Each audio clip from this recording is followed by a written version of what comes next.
Synopsis, votre nouveau rendez-vous sur CCTV Rally. La République démocratique du Congo patine depuis des décennies. Les hommes et les femmes s'élèvent, trouvent des solutions. Les politiciens, les acteurs sociaux, ainsi que les simples citoyens, ce qu'ils proposent, mais pas tout. Comment les propositions faites sont-elles réalisables, chiffrées à l'appui? Synopsis est donc là pour vous, pour ceux qui proposent des solutions, mais ceux qui maîtrisent leur sujet. Synopsis, c'est chaque vendredi à 21h30 sur CCTV Rally. Le rendez-vous est donc pris. À très bientôt.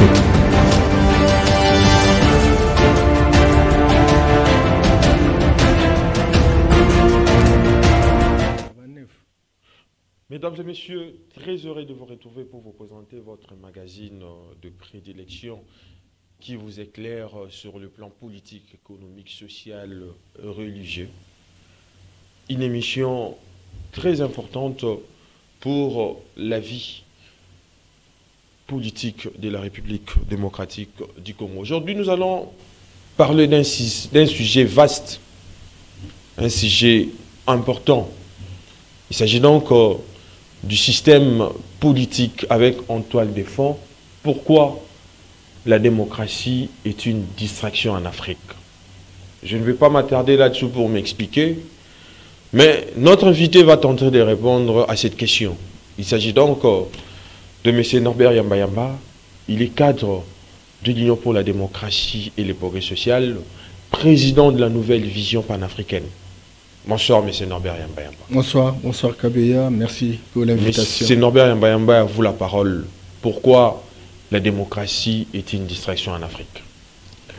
Kabeya, la série d'émissions que nous organisons va nous permettre d'avoir un éclairage nécessaire pour permettre à notre pays, pourquoi pas à l'Afrique subsaharienne dans son ensemble, de prendre des orientations qui permettent de consolider, n'est-ce pas, un certain nombre de mécanismes pour les progrès des Africains qui tardent à venir. Et M. Kabeya, vous le savez, prenez besoin de le répéter, que si aujourd'hui l'Afrique paraît un continent problématique par excellence, beaucoup de littérature montre qu'il y a trois choses qui ont compromis l'avenir de l'Afrique. Laquelle? La première chose, c'est la religion, ce n'est pas ça le débat d'aujourd'hui. Oui. Deuxième chose, c'est l'éducation. Nous avons réalisé la dernière fois l'émission. Et troisième chose, c'est le système politique. Les institutions que nous utilisons, qui sont fondamentalement des institutions importées. Et vous savez, Kabeya, et la littérature est abondante, lorsqu'on veut liquider un peuple, lorsqu'on veut détruire un peuple, lorsqu'on veut l'enlever sa capacité militaire, il faut lui enlever son savoir culturel, et remplacer ce savoir par un autre savoir qui vient d'ailleurs. À ce moment-là, ce peuple-là sera comme un fou, il ne sait pas d'où il vient, où il est, où est-ce qu'il va. Certainement, Kabeya, nos ancêtres ont vécu. La littérature est très abondante. 300 000 ans avant qu'aucun autre pays ne puisse exister dans le monde. Aucune race. Kabeya, vous savez, il y a 35 000 ans, au Kivu, oui, on a découvert ce qu'on a appelé les bâtons d'Ishango, qui est à la base des mathématiques. Il y en a ceux qui disent qui est à la base même de numérique que nous utilisons aujourd'hui. Les tables numériques, etc. C'est que Kabeya, nous n'avons pas été des animaux sauvages. Nous avons été les premières créatures humaines de Dieu. L'histoire est très récente, montre qu'il y a 40 000 ans, ces Européens existent. Mais nous avons vécu 200, 300 000 ans avant qu'ils ne soient là. C'est que très clairement, nous avions une culture qui nous permettait d'être de vrais scientifiques, parce que les mathématiques sont nées en Afrique, l'écriture c'est en Afrique, Afrique de charbon, noir de charbon, l'astronomie, l'astrophysique, la médecine, des grands intellectuels grecs aujourd'hui qui sont réputés, des intellectuels, les premiers intellectuels européens, ils venaient en Afrique.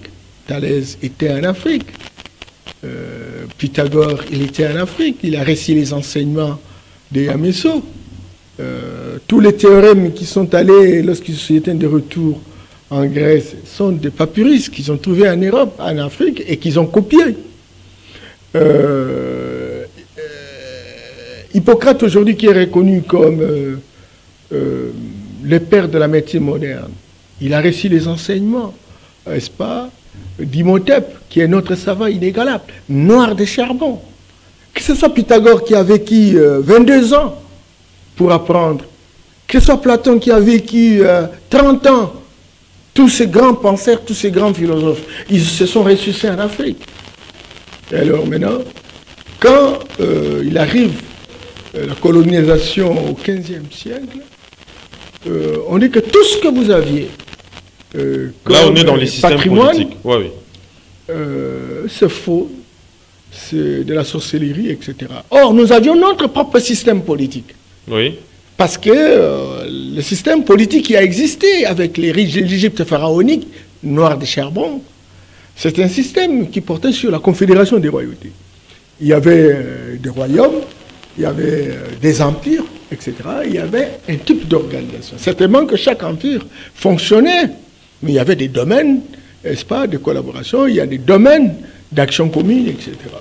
Mais quand ils viennent, non seulement ils neutralisent tout ce qu'ils ont trouvé, mais ils disent que non, c'est leur civilisation, c'est leur système politique est idéal. Et c'est le seul système politique qu'il faut copier, notamment la démocratie. Et nous avons copié la démocratie parce que pour être un vrai démocrate, il faut faire comme les Français le font, il faut faire comme les Américains le font. Nous ne dormons pas quand il y a élection présidentielle ou législative en France, ou je ne sais pas, en Belgique, aux États-Unis, etc.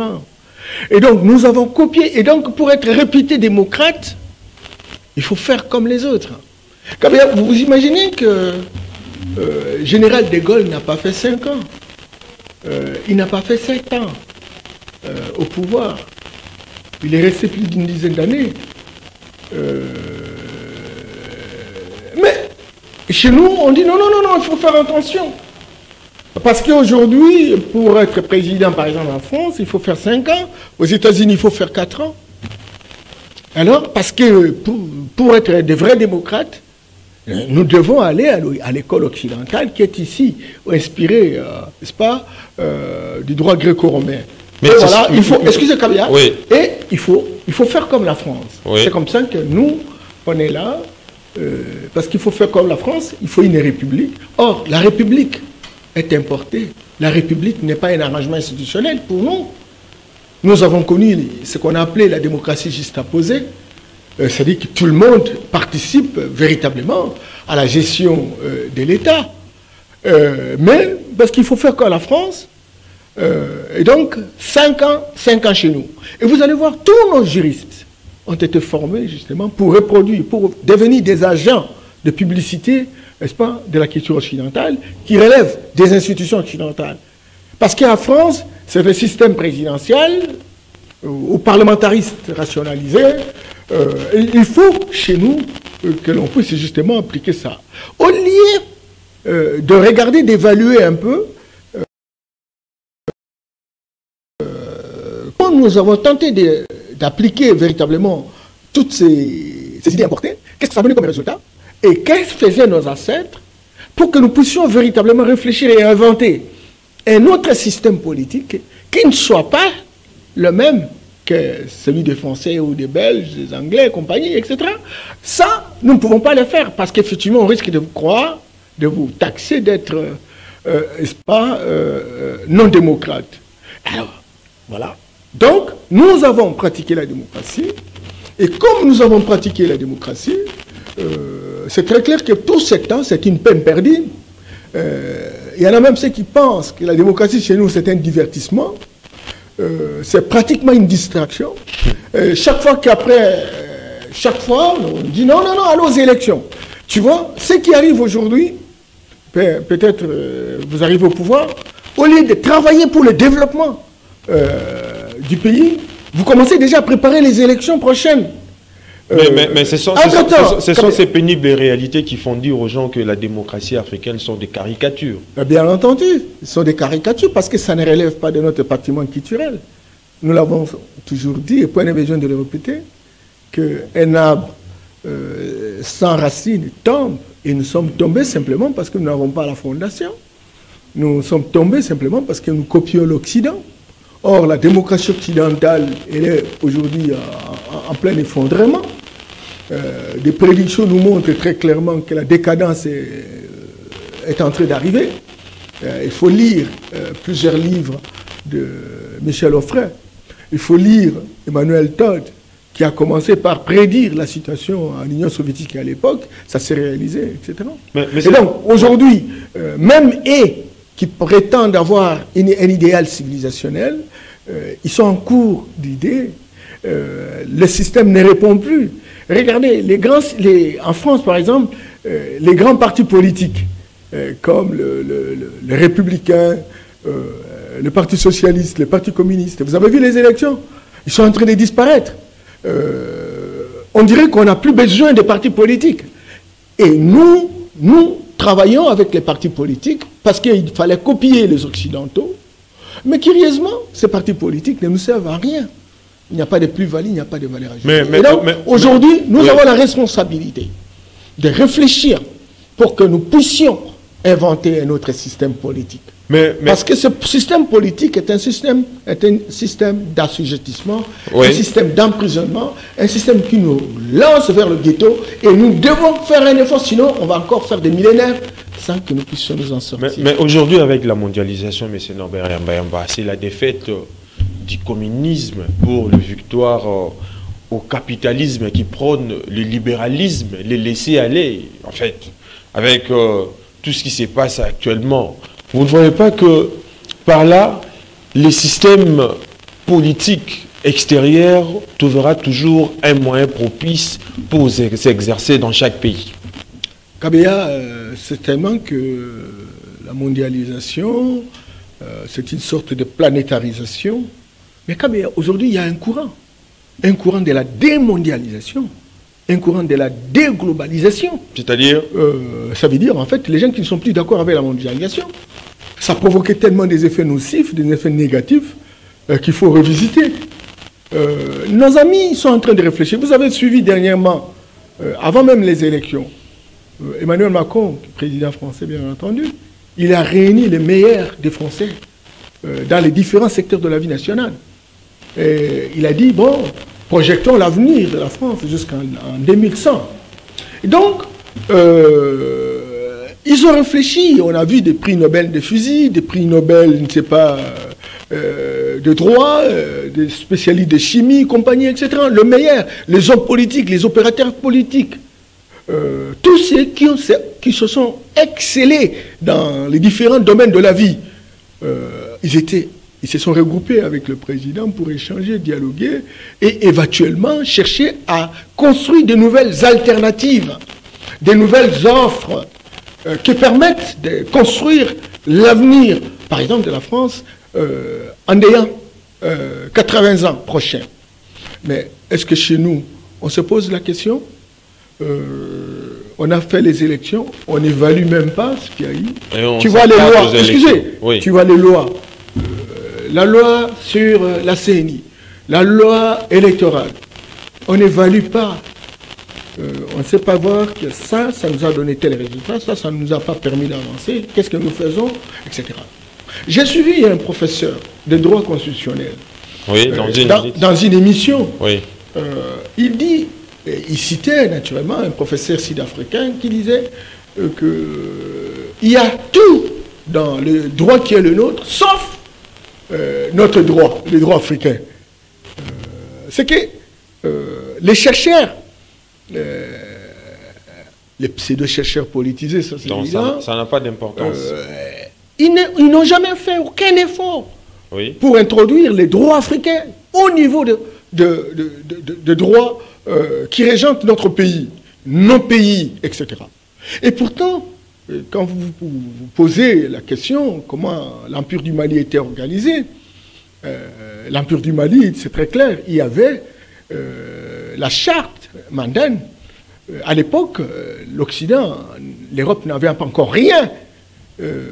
Et cette charte de 44 articles suivait les chansons de... j'ai perdu le nom de ces griots-là, mais qui en réalité relataient les différentes lois qui ont permis naturellement de maintenir l'ordre social à l'Empire du Mali. Pas le Mali actuel, hein, parce que c'était une confédération des royautés, etc. Oui. Donc, nous avons intérêt aujourd'hui, sincèrement Kabila, parce que nous avons appliqué les institutions à l'occidental. Nous avons appliqué la démocratie à l'occidental. À chaque fois que nous organisons les élections, c'est la guerre, ce sont des querelles, ce sont des divisions. Mais interrogeons les héritages traditionnels pour dire comment nos ancêtres se sont organisés. Dans nos empires, Mobutu a tenté quelque chose, même si à un moment donné il a été diabolisé, nous n'avons pas compris tous à l'époque. Il y a eu des royaumes. Mobutu, quand il portait sa toque, il se faisait comme un roi, il se faisait comme un empereur.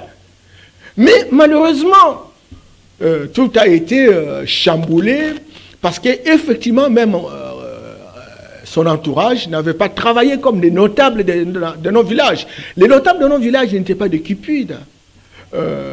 Ils étaient là en train d'aider le chef à prendre des décisions stratégiques mais performantes. Mais à la différence d'aujourd'hui, ce n'est pas les cas. Vous avez le village qui se gère autrement et vous avez la République qui se gère autrement. Alors, tantôt, on prend certains mécanismes du village, on veut mettre dans la République alors qui est une donne importée. Et donc, ça court-circuite, ça donne un dysfonctionnement total. Et nous avons intérêt pour nos universités qui produisent des docteurs chaque année, etc. Et quelles thèses? La plupart des thèses de compilation. Les thèses où on copie, on va dans des bibliothèques, on essaie de grimper sur les idées. Mais M. Norbert Mbemba, puisque nous parlons du système politique, comment voyez-vous la démarche d'un chercheur, Cheikh Anta Diop, donc un chercheur qui a fait d'ailleurs la fierté de l'Afrique? Il a prôné à un moment donné l'unité culturelle de l'Afrique et la thèse selon laquelle l'Égypte pharaonique avait un système politique constitué tout simplement de Noirs. Comment voyez-vous sa démarche en tant que chercheur? Non, mais Cheikh Anta Diop, le patriarche, c'est donc l'un de nos divinités qui a voulu reconstruire l'histoire de l'Afrique. Selon les Africains, qui a voulu restaurer véritablement l'Afrique, la vraie Afrique, noire de charbon. Et il a réfléchi sur le plan de la religion, il a réfléchi sur le plan du système politique, il a réfléchi sur le plan du système éducatif. On aura l'occasion de parler dans chaque système quelle a été la pensée véritablement de Cheikh Anta Diop. Mais Cheikh Anta est parti. Il nous a suscité l'intérêt pour que nous puissions véritablement aujourd'hui nous engager pour avoir des vrais panafricanistes, qui doivent connaître l'Afrique, qui doivent trouver des solutions aux problèmes africains, etc. Ça, c'est un Cheikh qui nous a donné véritablement cet appétit, mais qui doit continuer, parce qu'aujourd'hui, on n'a pas l'air de comprendre cela. Parce qu'en réalité, lorsque vous regardez les manuels ou les différents syllabus qui sont donnés dans nos universités, lorsque vous regardez les enseignements qui sont donnés, par exemple, dans nos écoles primaires, secondaires et compagnie, etc., ça sont des enseignements importés, dont les livres sont écrits par les autres, etc. Même ici, allez même à la faculté d'histoire dans bien d'universités. Rare qu'on cite Cheikh Anta Diop. Il y a des savants comme Bob Bassong aujourd'hui qui sont en train de réfléchir. C'est un géologue, mais qui est devenu juriste, parce qu'il a écrit un droit africain. Il a écrit économie africaine, etc. Et tous ces gens, des gens comme Kobi Gomez, est-ce qu'ils sont connus ici? Tu vois? Et donc, on dit que ces choses-là soient popularisées. Mais alors, pour populariser cela, il faut qu'il y ait des hommes et des femmes qui croient à l'Afrique. Or, les Africains ne croient pas à l'Afrique. Les Africains croient à la civilisation occidentale comme l'unité de mesure et la seule civilisation référentielle. Mais dans tout cela, il est observé une lutte culturelle où les Anglais sont montés en flèche, les Français sont en perte de vitesse. Voilà pourquoi ils ont créé la francophonie pour sauvegarder l'unité, la colonisation culturelle en Afrique. Mais nous, les Africains, qu'est-ce qu'on fait pour ne serait-ce que les idées conçues par nos chercheurs, conçues par nos ancêtres, soient une réalité concrète? Ça, c'est la responsabilité à la fois de l'élite intellectuelle et l'élite politique. Parce qu'on peut parler des élites. On peut parler des élites. Avec tout ce qui se passe, on peut parler des élites. Bon, ce sont des diplômés acculturés que Bob Bassong appelle des abrutis fondationnels, en fait. On n'a pas de choix. Il n'y a que... On les appelle des perroquets grimaciers, en fait. Des diplômés d'université, en fait. Bien entendu, des diplômés. Oui. Mais ce ne sont pas des élites. Oui. Parce que quelqu'un qui est élite produit des idées, mais les rend opérationnelles. Or, ici, les différentes productions dans nos universités, non seulement elles sont en inadéquation, elles sont en discordance, en désharmonie avec nos réalités, mais ces idées-là ne sont pas d'application. Allez à l'université, combien de mémoires on produit chaque année, qui en fait usage, combien de thèses doctorales sont produites chaque année. Est-ce que vous avez déjà les nouvelles d'une thèse qui fait fureur en termes d'idées pour inspirer véritablement les autorités de manière à rendre opérationnel? Rien du tout. Oui. Donc, tous les diplômes ne sont que des diplômes. C'est une formalité d'usage. Peut-être que je suis D6, je n'ai pas un salaire un peu plus élevé, bon, je deviens gradué, je me rends compte finalement que les gradués, ça ne marche pas, je deviens licencié, je deviens master, je deviens docteur, etc. Et ça s'arrête là. Ce n'est pas pour transformer le pays. Ce n'est pas pour transformer le pays. Toutes les thèses ne rivalisent pas les thèses de la colonisation. Le système politique qui a été mis en place, fondamentalement réputé démocratique, c'est une thèse qui relève des théoriciens, des chercheurs occidentaux, mais et nos chercheurs à nous.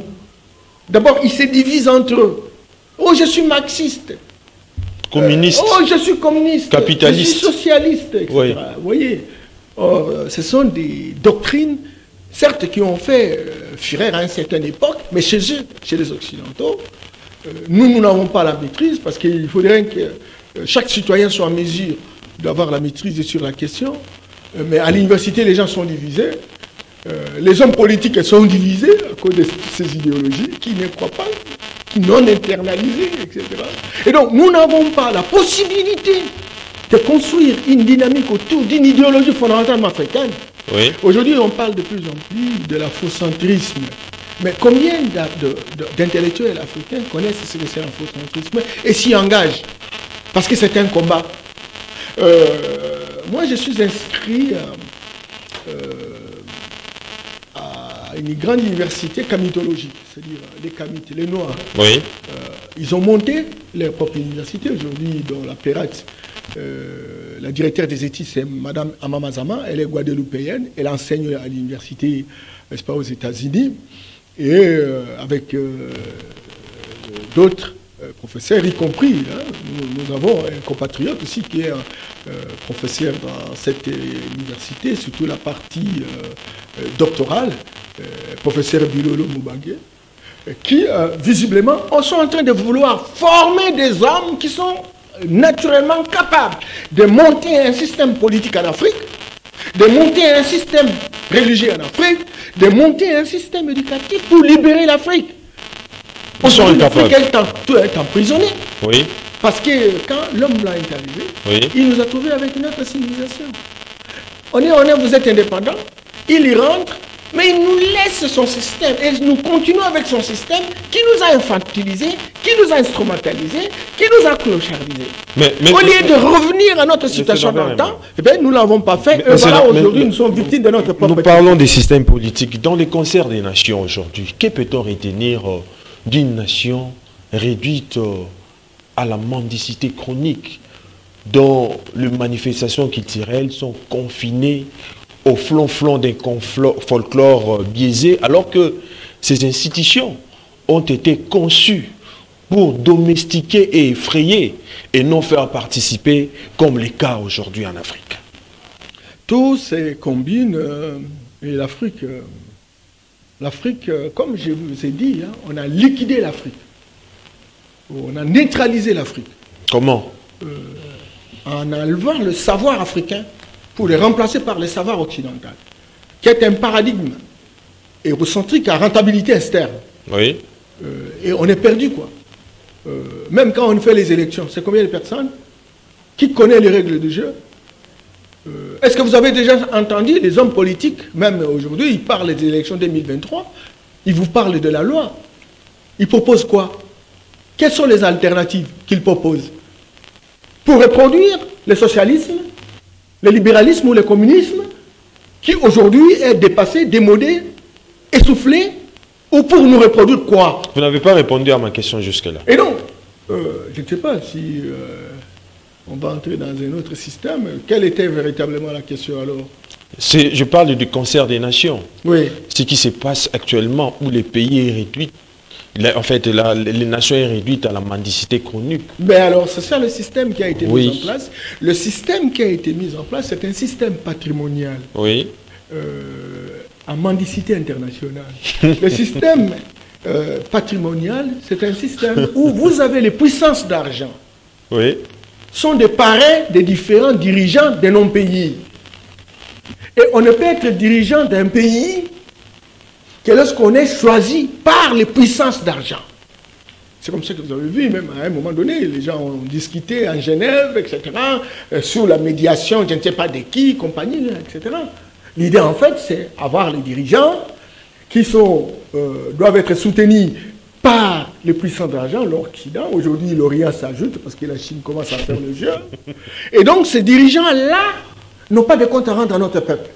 Ouais, à qui? Ces dirigeants-là donnent la possibilité, le marché, oui, à l'Occident. Et l'Occident vient utiliser nos ressources naturelles juste par extraction.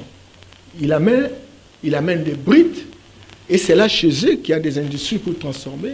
C'est chez eux qu'on transforme ces ressources, et c'est chez eux qu'on dispose des ressources, des richesses. Mais vous ne voyez pas que... Excusez-moi, Kabia, oui. On trouve des emplois pour leurs jeunes, mais nous, on n'a que les yeux pour pleurer. Et la population est en train de danser pour les autorités, pour les dirigeants. La population est en train de crier, ne connaissant pas les enjeux géopolitiques qui interviennent. Et d'ailleurs, même nos dirigeants, oui, ils sont limités. Quel est ce dirigeant qui peut dire non aux États-Unis aujourd'hui? Quel est ce dirigeant? Ose le dire. les Congos. Comment? Les Congos. Non, je dis de manière générale, Oui. pour l'Afrique, Oui. etc. Et je crois qu'aujourd'hui, plus que jamais, au moment où nous sommes en train de réfléchir sur des questions qui intéressent l'avenir de notre société, il nous appartient aujourd'hui de profiter de cette guéguerre entre l'Orient et l'Occident. Pour que nos universitaires, Dans une minute, M. Norbert. nos universitaires génèrent des théories modernisées, mais puiser des héritages traditionnels pour nous créer des choses, des systèmes politiques, des institutions qui permettent véritablement que nous puissions avancer. La Chine est dirigée par le Parti communiste. Ceux qui entrent au congrès du Parti communiste, ce n'est pas tout le monde. C'est 192 000 personnes qui décident de l'avenir de la Chine. Mais ils sont 1,5 milliard. Ça, c'est une particularité, c'est un modèle chinois, fondamentalement chinois. Tu vas voir, la démocratie indienne, elle est fondamentalement indienne. Il n'y a que l'Afrique qui prend tout ce qu'on lui donne. J'avais un ami qui a étudié avec moi à l'université d'Anvers en Belgique. Il dit, c'est un Chinois bien entendu. Moi j'ai dit, mon cher ami, comment ça se passe? Comment vous arrivez ici, mais chez vous, vous êtes avancé? Il dit, non, nous on n'est pas ici pour apprendre quoi que ce soit. Certainement que nous regardons ce qu'ils font. Nous allons transformer avec notre génie. Mais ce qui nous intéresse plus, parce que chez vous, il y a beaucoup de richesses, et nous venons aussi apprendre comment ces gens vous ont dominé, pour que nous soyons également en mesure de le faire. Mais c'est Norbert Emmanuel. Excusez, Kabila, oui, vous avez 1 minute pour terminer, parce que nous acheminons déjà. Les Chinois aussi ont appris comment ils nous ont dominés. Et la première chose, c'est d'organiser des bourses. C'est comme ça que bourse Chine, bourse Japon, bourse Bangladesh, facilité d'entrée, etc. C'est pour avoir des relèves volontaires à l'intérieur de la République. Ceux qui vont travailler pour eux.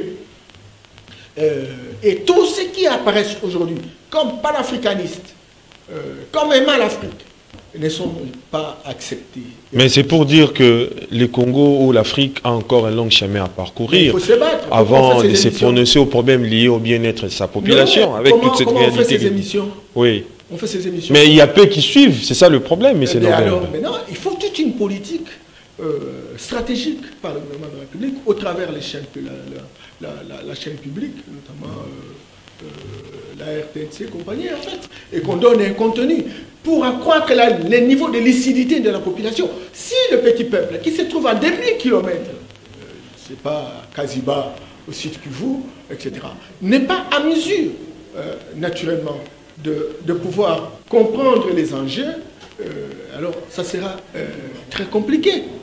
Ce sera vraiment compliqué. Mais puisque nous parlons des systèmes politiques, sans risquer, M. Norbert Yamba, une exagération outrée, vous ne voyez pas que aujourd'hui, parlons un peu des constitutions.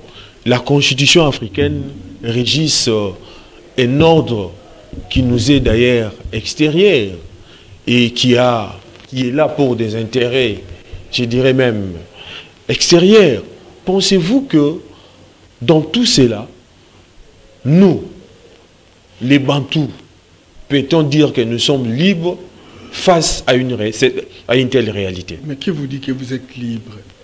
Il y a eu la colonisation, après, non, il y a eu l'esclavage, après l'esclavage, il y a l'État indépendant du Congo, la République démocratique du Congo, ça prouve à suffisance que nous sommes libres. Il y a la néocolonisation. Aujourd'hui, nous sommes dans la néocolonisation.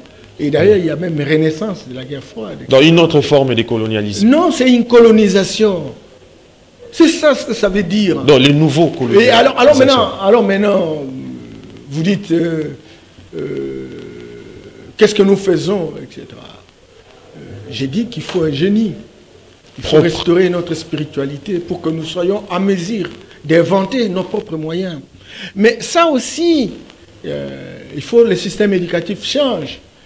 Dans nos villages, on peut ne pas aller à l'école occidentale, mais on peut devenir utile, parce qu'on peut se construire une maison, on peut en savoir pêcher, on peut cultiver, on peut avoir la nourriture. Ça, c'est un apprentissage, c'est un système d'éducation. Mais même si on n'a jamais été à l'école occidentale. Mais c'est cette école-là, ce système-là qui aurait pu véritablement être élevé, être domestiqué, pour que même quand quelqu'un fait l'école primaire, oui, ils sont à mesure d'être utiles, même s'ils ne terminent pas 6 ans primaires. Et Julius Nyerere en Tanzanie a essayé. Quand on termine l'école primaire, on est capable de s'installer, on est capable d'avoir sa propre maison, on est capable de devenir producteur ou chef d'entreprise, etc. Mais il a manqué de moyens pour continuer son expérience. En 1981, il avait demandé au Fonds monétaire international, à la Banque mondiale, à l'époque, de l'aider. Ils ont dit non, ils ne peuvent pas soutenir ça. Même les moyens qu'on donne ici, en fait, c'est difficile de trouver des moyens pour que vous puissiez faire un autofinancement. Hein, c'est toujours de l'argent qu'on va dépenser, et vous n'avez même pas de traces. C'est ça ce que ça veut dire. Donc, Kabeya, le combat est très compliqué. Oui. Aujourd'hui, nous sommes en train d'observer un changement de paysage politique national et international. Oui. Nous sommes en train d'observer également la délocalisation de la puissance. Hier, c'était l'Afrique. Aujourd'hui, c'est l'Europe. Et qui va booster les choses. Qui est en train véritablement d'aller, le pouvoir est en train d'aller vers l'Asie. Oui. Rien n'empêche que ça nous revienne, mais encore qu'il faut faire le vrai diagnostic. Quelle est notre situation et qu'est-ce que nous pouvons faire pour véritablement faire pour répandre notre droit d'aînesse. C'est cela, pas en faisant des débats tels que je vois aujourd'hui, tout le monde, loi électorale, etc. Quelle loi électorale? Une loi tirée. Élection. Élection. Un passe-temps, c'est une distraction, c'est un divertissement. Vous voyez les hommes politiques en train de danser et compagnie, etc. Avec la politique des hautes toits de là que j'ai mis mettre. Alors, voilà, sans alternative. On propose quoi?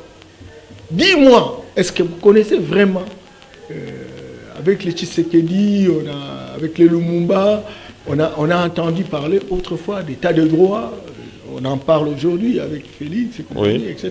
J'aurais aimé que vous me disiez que telle ou telle politique majeure, quelle est sa vision? Quelle est sa vision en termes d'alternative? Que s'il arrive aujourd'hui au pouvoir, il est capable d'appliquer et d'opérationnaliser une vision, un système de valeurs à mettre en route. Mais c'est Norbert Mbayamba. Hormis ce qui se passe aujourd'hui en Afrique, il y a un certain nombre de réalités qui suscitent même la division de l'Afrique en même temps. Voilà pourquoi on se pose cette question. Une Afrique divisée peut-elle et doit-elle devenir la sœur de l'Europe ou tout bonnement une jolie servante mal payée pour sa fidélité, même si on lui fait souffrir, même si il y a des idées qui n'augurent pas de perspectives intéressantes quant à la bonne marche de l'Afrique. L'Afrique est donc là, en train d'observer, sans pour autant faire quelque chose en vue de son épanouissement. Kabeya, vous posez là une question très pertinente. Cheikh Anta Diop, après analyse, parce que c'est le meilleur des savants, notre patriarche, l'un des savants du XXIe siècle. Et donc, nous avons la responsabilité, d'après Cheikh Anta Diop, de pouvoir mettre en place les États-Unis d'Afrique. Et les États-Unis d'Afrique va faire que nous ayons un seul pays, comme on a assisté autrefois à la Confédération des royautés. Mais écoutez, aujourd'hui, on est à 54 États. C'est saucissonné, même le Sud-Soudan, qui vient de se séparer du reste du Soudan, c'est la volonté de l'Occident, c'est la volonté de puissance. Et la tendance aujourd'hui, c'est de nous diviser davantage. Je n'ai jamais cessé de le répéter. Notre compatriote sénégalais, Tidjane, ancien ministre des Affaires étrangères, nous dit très clairement que dans les laboratoires de puissance d'argent aujourd'hui, l'Afrique doit être positionnée. On peut même aller jusqu'à 80, entre 80 pays. L'idée et l'idéal serait que chaque pays trouve une boutique et son magasin, parce qu'on va se disputer le pays. Alors des pays sous-continents comme le Congo, Kinshasa, méritent véritablement des trucs. Et dans les prévisions, dans les prédictions, on parle de plus en plus de 5 États. Un pays comme le Mali, vous voyez, la guerre, avec son uranium, avec son or, avec son pétrole, il faut qu'on divise à 3 États. Le Nigeria, un pays mastodonte, mais avec autant, etc. Il faut qu'il soit divisé pour qu'on prenne les endroits stratégiques où il y a du pétrole. La République centrafricaine, un pays de 5 millions d'habitants, mais on veut le diviser, simplement parce qu'il y a de l'or, il y a du diamant, etc. Donc, la tendance aujourd'hui de puissance d'argent, c'est dans la perspective de pouvoir nous diviser davantage pour que chacun ait son morceau de terre où il vient exploiter sans problème. Comment pouvez-vous expliquer que hier, les Chinois n'avaient pas de base militaire en Afrique, même à travers le monde? Mais les Chinois ont une base militaire. Les Turcs ont une base militaire. Ils se disputent, ces différentes bases militaires se disputent. La Russie. En Djibouti. La Russie. La Russie aussi. La Chine ont des bases militaires. Vous voyez. Or, hier, c'était les États-Unis, la France, l'Angleterre, etc. Oui. Mais ils nous occupent. Est-ce qu'ils peuvent accepter qu'on puisse avoir des bases militaires chez eux? Comment on peut nous prendre en otage comme ça jusqu'à ce point?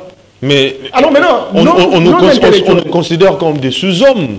Nous sommes incapables de faire face à une telle réalité, M. Norbert Yamba Yamba. Bien entendu, et vous savez la tendance aujourd'hui. Et quelle alternative face à une telle situation? Mais ce que nous sommes en train de faire, oui. Vous savez, pour arriver ici, j'ai fait de sacrifices.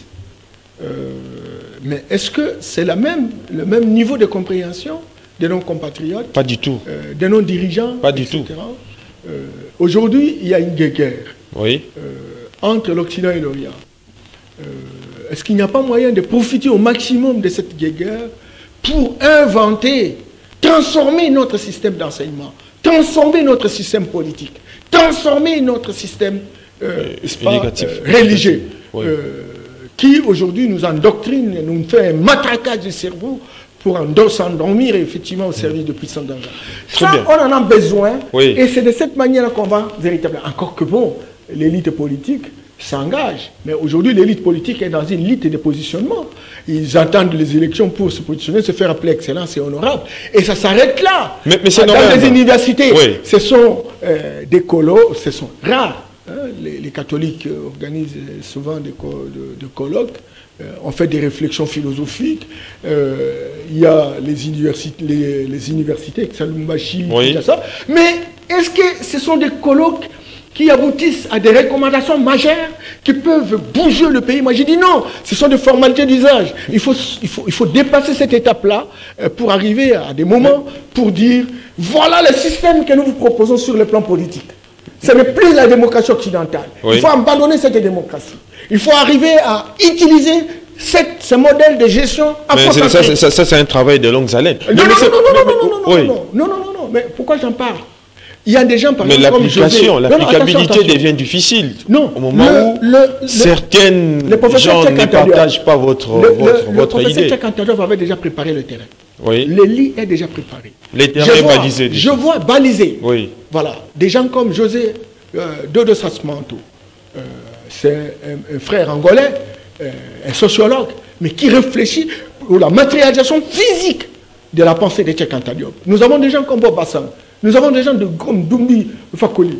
Et ne parlons pas de patriarche Obenga, qui plaide jusqu'aujourd'hui. Il venait de sortir un livre. Nous sommes arrivés pratiquement à la fin de cette émission. Mais je voulais vous poser une question, M. Norbert Yamba Yamba. En ce qui concerne, en fait, les systèmes politiques africains, il n'est pas dit aujourd'hui que les idées dynamiques doivent nécessairement porter les sceaux de l'originalité. Il suffit qu'ils soient également repensés, assimilés. Mais dis-moi, M. Norbert Yamba Yamba, pourquoi ne pas opter, ne serait-ce que pour des systèmes de gauche et de droite comme en France, où il y a les gauchistes qui privilégient l'intérêt supérieur de la nation. Ça, c'est vous aider à la guerre des idéologies démodées. Ça ne joue plus. Ça ne joue plus, Kabila. Vous voulez tout ça ne sera pas la bienvenue pour l'Afrique. Arrêtez, Kabila. Oui. Vous voulez que le passé des autres soit votre présent? Ah non, Kabila.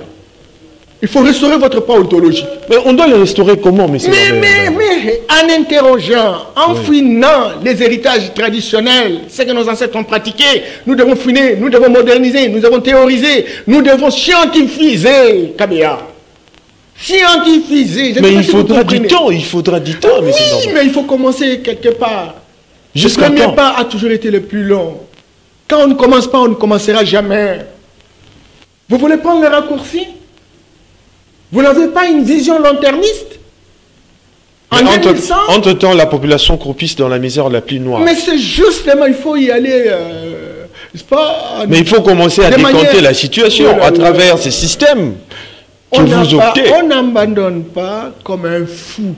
On cherche des solutions pour la population, tout en sachant que la population ne sera pas satisfaite entièrement.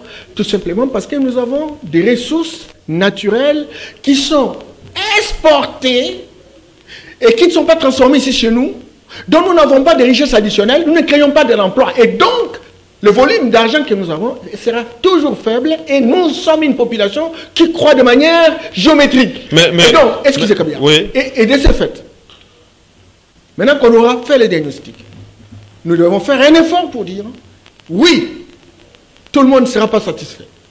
Mais au moins, nous allons satisfaire ceux qui seront satisfaits. Mais alors, changeons. C'est vrai qu'il y aura des douleurs d'enfantement.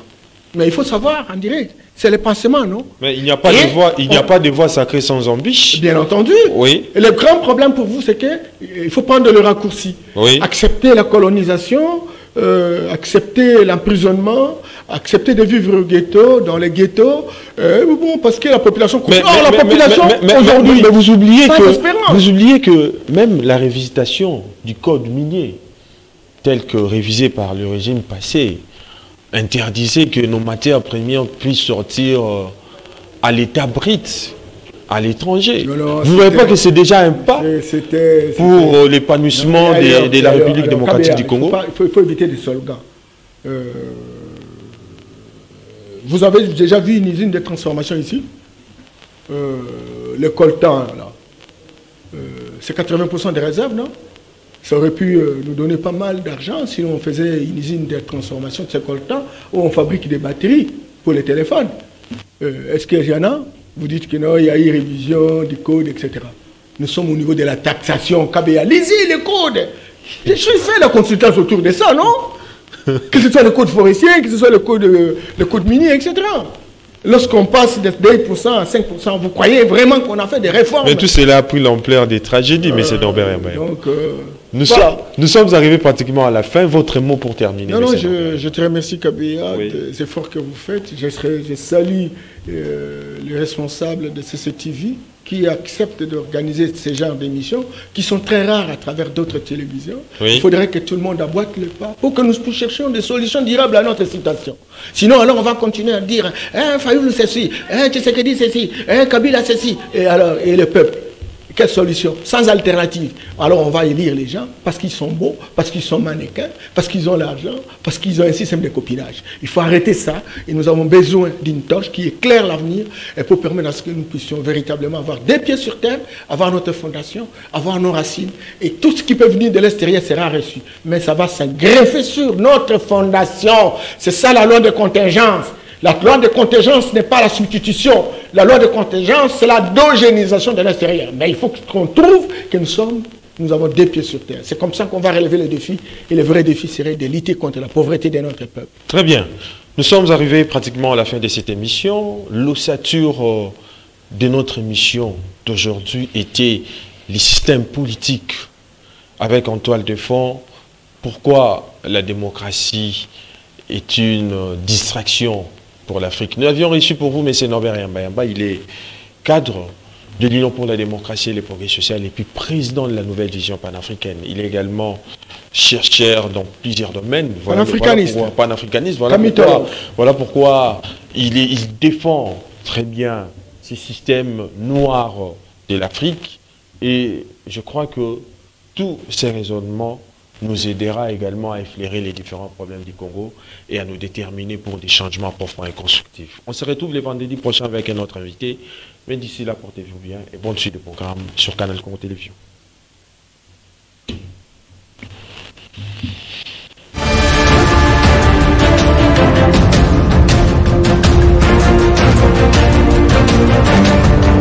Synopsis, votre nouveau rendez-vous sur CCTV Rally. La République démocratique du Congo patine depuis des décennies. Les hommes et les femmes s'élèvent, trouvent des solutions. Les politiciens, les acteurs sociaux, ainsi que les simples citoyens, ce qu'ils proposent, mais pas tout. Comment les propositions faites sont-elles réalisables? Chiffres à l'appui. Synopsis est donc là pour vous, pour ceux qui proposent des solutions, mais ceux qui maîtrisent leur sujet. Synopsis, c'est chaque vendredi à 21h30 sur CCTV Rally. Les rendez-vous est donc pris. À très bientôt.